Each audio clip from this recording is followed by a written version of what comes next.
सत्य वह है जिसका तीनों ही काल में अस्तित्व होता है। असत्य वह है जिसका अस्तित्व किसी भी काल में नहीं होता। पर संसार तो है और वह हमेशा बदलता भी रहता है। और संसार माया है, मिथ्या है, पर इसका अस्तित्व तो है। इसका अर्थ यह हुआ कि संसार सत्य भी है, असत्य भी।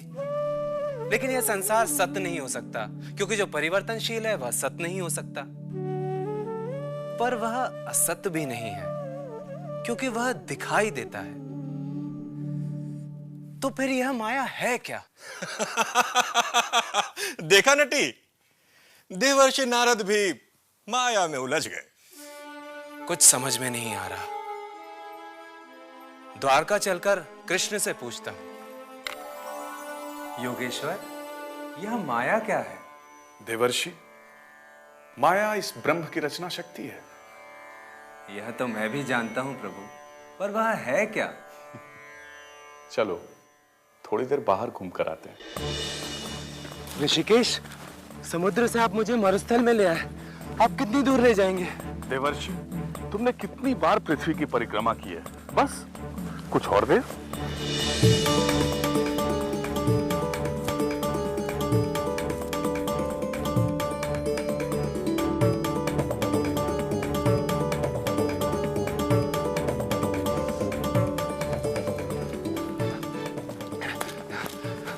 आप साथ हैं, अब मैं और नहीं चल पाऊंगा। चलो थोड़ी देर आराम करते हैं। प्रभु, कुरुक्षेत्र में अर्जुन ने हथियार रख दिया तो आपने उसे जीवन का रहस्य बता दिया, और मैं आपके साथ यहां तक चला आया और आपने मुझे अभी तक माया का रहस्य न बताया। देवर्षि, इस मरुभूमि में मुझे पानी पिला दो, मैं तुम्हें माया का रहस्य बता देता हूं। हाँ, न चाहो प्रभु, अब इस मरुस्थल में मुझे पानी ढूंढना होगा। पर मैं आपसे हार मानने वाला नहीं प्रभु, आप यहीं रहिएगा, मैं पानी ढूंढ कर लाता हूं। मैं तो यहीं रहूंगा, तुम भटक न जाना।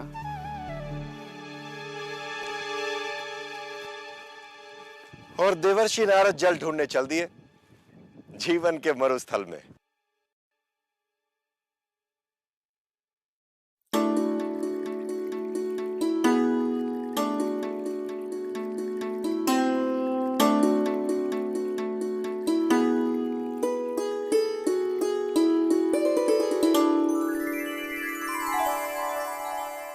प्रणाम देवर्षि। मुझे थोड़ा पानी मिलेगा देवियों? क्यों नहीं देवर्षि।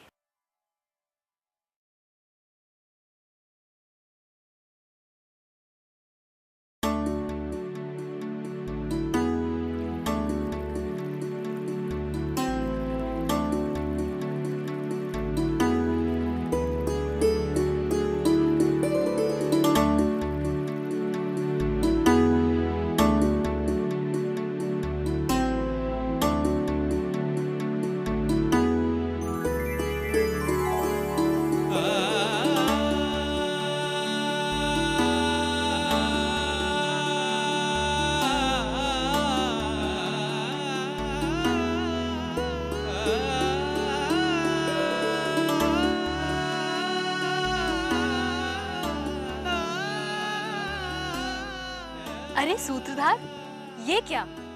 देवर्षि गए तो थे कृष्ण के लिए जल लेने, पर अब कृष्ण को भूला चल दिए लड़कियों के पीछे।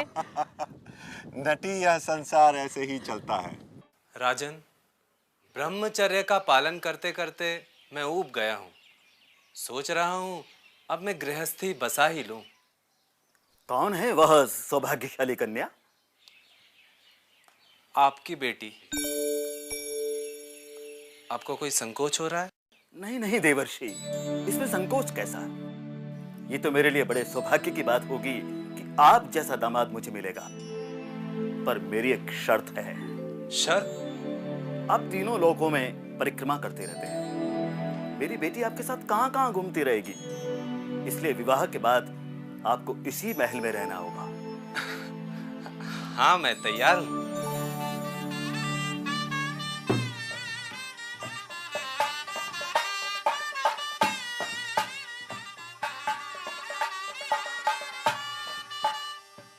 सूत्रधार, ये क्या? नारद जी का विवाह हो गया? नारद जी का विवाह संपन्न हो गया। दिन मजे में गुजरने लगे, पर कुछ ही दिन बाद उनके ससुर का देहांत हो गया।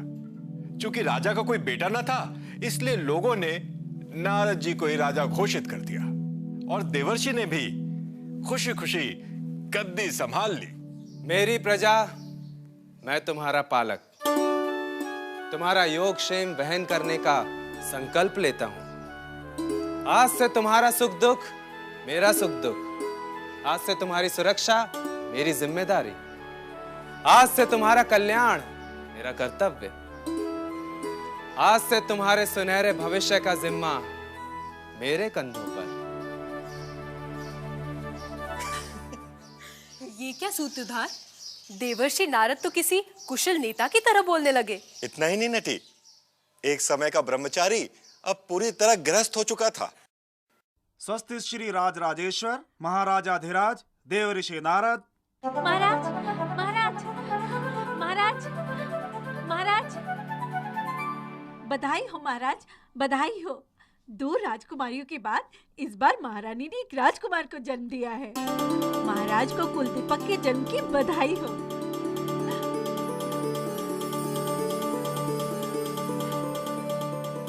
बधाई हो महाराज। सूत्रधार, देवर्षि नारद तो अब 3 बच्चों के बाप भी बन गए। इतना ही नहीं, अब तो वे अपने पुत्रों को राजपुत्रों के आचरण की शिक्षा भी देने लगे।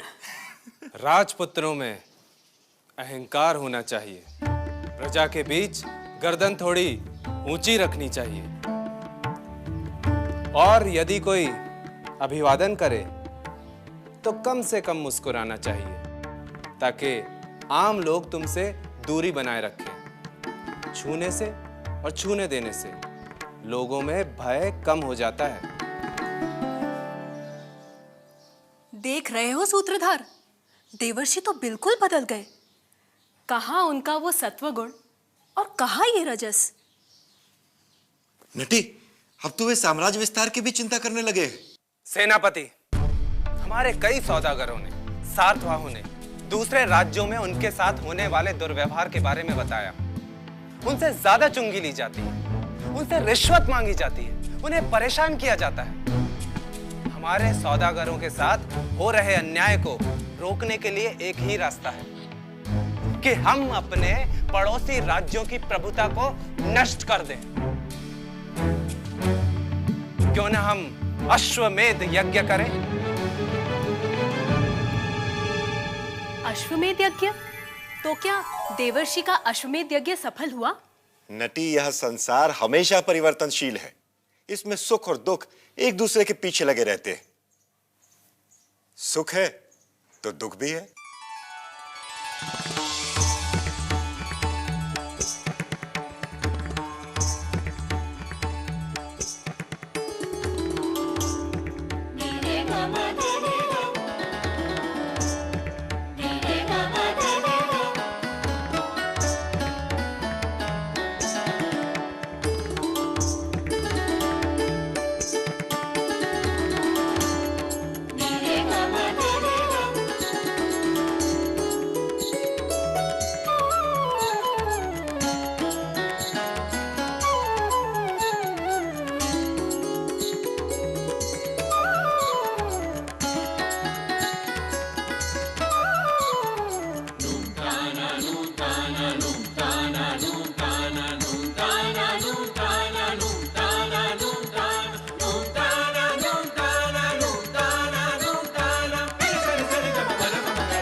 नटी, यहां देवर्षि नारद सुख में डूबे हुए हैं और दूसरी ओर विपत्ति उनके द्वार खटखटा रही है।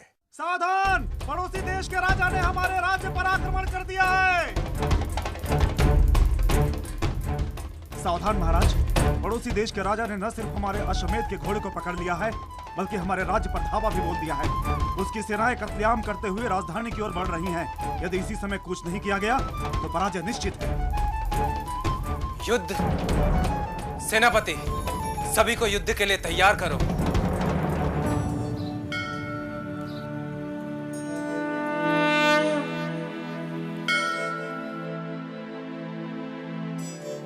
विजयी होकर लौटिएगा स्वामी।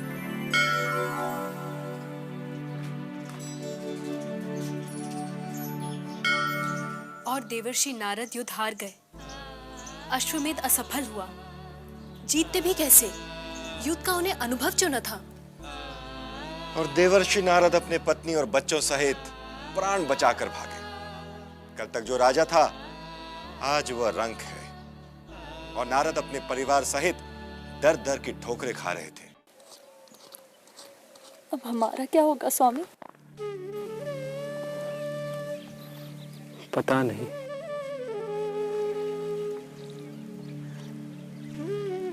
सूत्रधार, ये देवर्षि नारद के साथ क्या हो रहा है?